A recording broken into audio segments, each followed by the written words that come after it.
I was like not conscripted, but I decided to go as a soldier simply because when our father was killed in 1992 here in Juba, I felt that it was a must for me to, retaliate. It was purely a retaliation kind of thing. David Lomeling, like me, is a journalist, but the journey that each of us took to become a reporter couldn't have been more different. My desire to be a journalist was born out of a pre-midlife crisis, a yearning to escape from my computer cubicle, to travel, to meet people, and tell their stories through my words and pictures. David's path was more complicated. Aged just 15, he volunteered to join the SPLA in their fight against the Khartoum government. After fighting for the SPLA for 8 years, David gradually came to a realization. I came to realize that I have a service to the people of my country who are oppressed equally like me. I said no. It's not about using guns.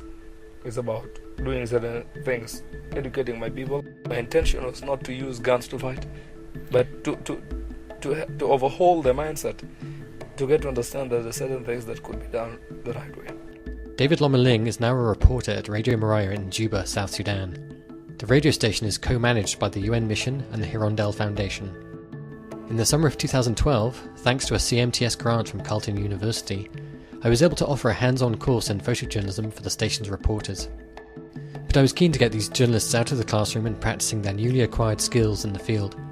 We travelled around the city together with our cameras, and I gave them real-time mentoring as they practiced.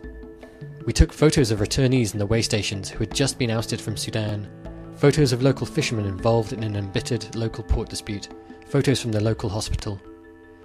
David and I then travelled to the border of the Central African Republic to interview the Ugandan colonel in charge of the hunt for the LRA's Joseph Kony. We also spoke to Congolese men and women living in an IDP camp in Ezo County who have recently been forced to flee their homes by fresh LRA attacks. On another trip, I was embedded in Yusuf Batil refugee camp in the remote northeastern corner of the world's newest nation with another Radio Miraya reporter, Sandy Martin. Here, up to 5 children were dying a day from severe malnutrition. Forced to flee aerial bombardments on their homes by the Sudanese government, their families walked south for up to 2 months, subsisting on little more than tree bark and stagnant groundwater. Upon my return from Africa, keen to raise awareness about this continuing humanitarian crisis, I wrote an article that was featured in the Toronto Star. I've worked in Africa for a number of years, largely in Rwanda and Uganda, but always as an independent reporter. So working with journalists like David and Sandy was a change for me, and ultimately an incredible experience. I like to think we learn from each other. I may have taught them how to handle a camera, but they, in turn, taught me how to handle interviews with men, women and children who have lost so much.